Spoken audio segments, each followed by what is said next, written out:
Сохраним память о подвиге героев Великой Отечественной войны. Здравствуйте, Рафаэль Андреевич, меня зовут Кузнецов Кирилл. Расскажите, пожалуйста, о себе и о семье. Я родился в 27 году в Омске. Себе изменил на 1 год. 26-м годом сделал. Раньше ушел в армию. А когда и как вы попали на фронт?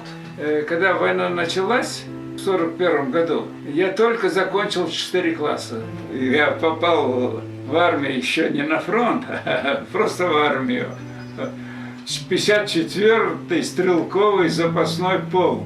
Там я учился на ПТРовца. И уже весной 44-го года я попал, значит,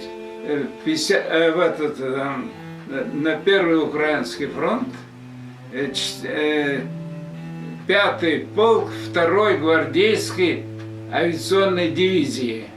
Вдруг, значит, это команда, значит, воздух. Ну и, значит, и тоже раз приготовились стрелять, вот.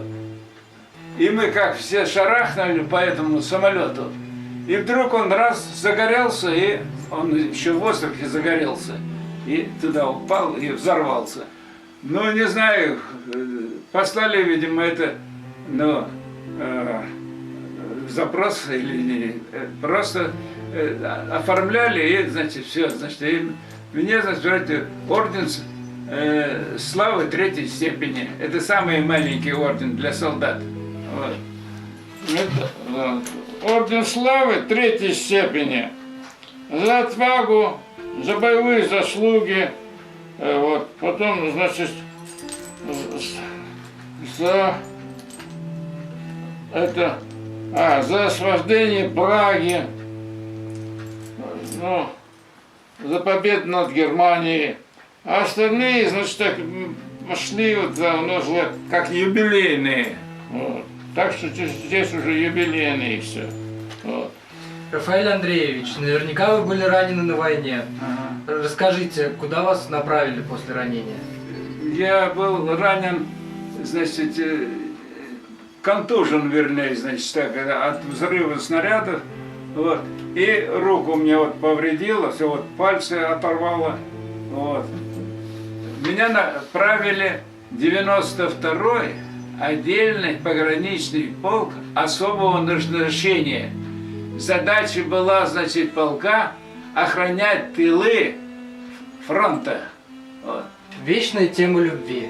Как вы познакомились со своей спутницей, и расскажите о жене и о детях. Встретил я ее здесь, в Салавате, ну, женился.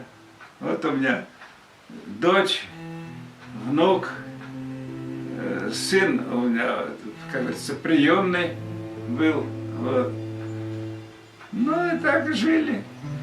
Расскажите о своих трудовых профессиональных победах. Начал я модельщиком работать. Это сложная профессия. Но я как-то ее быстро освоил, потому что я раньше, значит, учился на столяра-вагонника. Я хорошо имел дело с деревом, но стал заниматься рационализацией, изобретением. Сконструировал станок для развода ленточных пил. Сначала с пластмассы, а потом уже из металла. Когда мне авторское свидетельство дали, заводы читали без конца запросы, чтобы мы прислали чертежи и просьбы изготовить. Нам пришлось около 400 заводам страны. От имени завода мы посылали мои чертежи. А сколько у вас было таких изобретений? Одно изобретение, такое изобретение. А в основном, значит, рационализаторские были предложения. У меня уже около 100 было рационализаторских предложений. Спасибо за вашу доброту, жизнерадостность. Оставайтесь таким же энергичным, добрым. Мы вас любим, уважаем. Спасибо вам за победу. Сохраним память о подвиге героев Великой Отечественной войны.